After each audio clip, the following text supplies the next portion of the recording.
Xiaomi sub-branded company Redmi have already released a trio of K40 devices, namely the K40, K40 Pro, and K40 Pro Plus, many of which are sold globally as the Xiaomi Mi 11i, Mi 11X and X Pro, and Poco F3. Many would think the K40 series is all done and dusted, but this is Xiaomi we're talking about after all, and with that said, there's a new addition to the family, the Redmi K40 Game Enhanced Edition.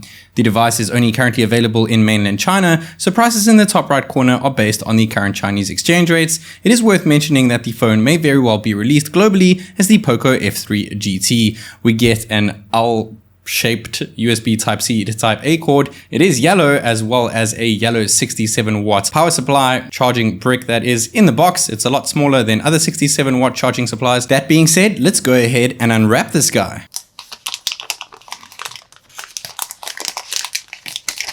I have the silver wing color variant of the device. You can also pick it up in light shade, which is pretty much white or shadow black, or Bruce Lee yellow. That is a limited edition only with the top end model.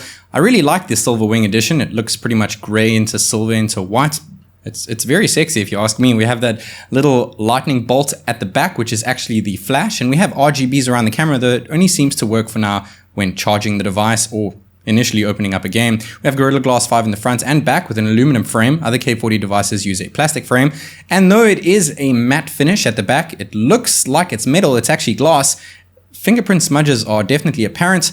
You can even see them through the case. It is a tad skinnier than the K40, but a little bit taller. And we have a volume rocker on the left-hand side this time round with triple microphones on the left, the bottom, and on the top. No headphone jack this time round, but we do have an IR blaster and dual stereo JBL speakers with Dolby Atmos. We also have USB 2.0 Type-C ports at the bottom, which you can pop that L-shaped Type-C cord into, and we have a dual SIM tray, though unfortunately no expandable storage option. We have an ARC fingerprint sensor on the side, which doubles up as a power button, and we also have magnetic or mechanical shoulder triggers, which pop up much like we saw in the recent Black Shark 4 and Black Shark 4 Pro. As you can see, the Black Shark 4 Pro over here, though it does have a textured switch and a bit of an angled button. Under the hood, we have a much bigger 5065 mAh battery, which can be charged up from 0 to 100% in 42 minutes, thanks to that 67 watt flash wired charging. It is also IP53 dust and splash protected. We have a MediaTek Dimensity 1200 chipset, which is run on a 6nm process node technology with a max clock speed of 3.0 GHz, LPDDR4X RAM, and UFS 3.1 storage. When it comes to optics, we have a 64 megapixel IMX686 main sensor, 8 megapixel ultra wide cam, and 2 megapixel macro sensor. I must say I do quite like the design elements of the K40 Game Enhanced Edition, but what about when you turn the screen on? Well, we are welcome to MIUI 12.5 for the first time, just released today here, a stable version in China, and that means no Google services when you're using the Chinese version of MIUI 12.5, which is a huge bummer for most. I tried all my usual workarounds and they don't seem to work. I will try to get this fixed if I do land up doing a full review. Up in the front, we do have a 20:9 aspect ratio, 6.67 inch OLED display. It is 1080p with 1 billion colors and 1300 nits of brightness. Of course, 120 Hz refresh rate and 480 Hz touch sampling rate. Comparing it to the Black Shark 4 Pro on the left-hand side and K40 Pro on the right-hand side, they have the same size display, all three of them, though the chin at the bottom of the K40 Gaming Edition is a lot smaller than the other two devices here and very symmetrical when looking at the sides and the top, though the camera punch hole in the center of the screen is slightly larger than the other two. We have a 120 Hz display, as I said, but the Black Shark 4 Pro is also a gaming phone and it has a 144 Hz display, where the regular K40 Pro has a 120 Hz display to match that of the K40 Game Enhanced Edition. And the Game Enhanced Edition at 120 Hz is still nice, silky, and smooth. 144 Hz, in my opinion, is a bit of an overkill, but it's always nice to see those numbers. Other than that, we can turn the phone in landscape mode and just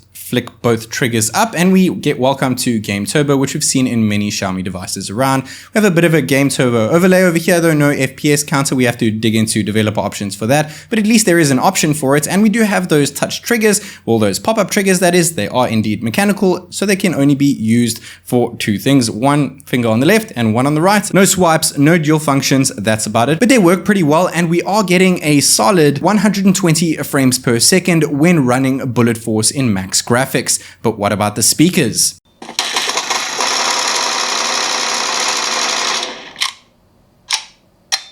Dead Trigger 2 is another game that doesn't have a frames per second cap, and we're getting a pretty solid 120 FPS most of the time. Let's give a listen again to those JBL stereo speakers.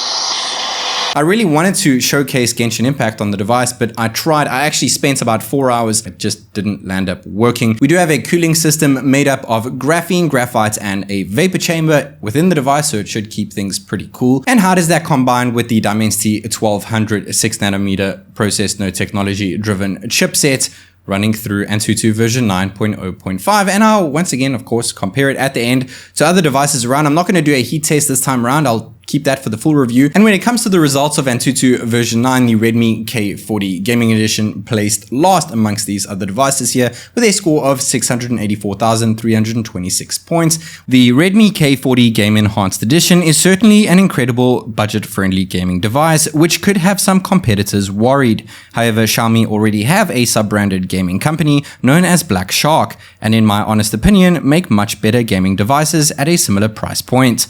But it does beg the question of the Black Shark division coming to a close somewhere down the line. Do you think the future Redmi K gaming series devices could potentially replace the Black Shark smartphones? Or is the K40 Game Enhanced Edition a hit and miss? Let me know what you think in the comment section down below, and also let me know if you would like a full detailed review of the device.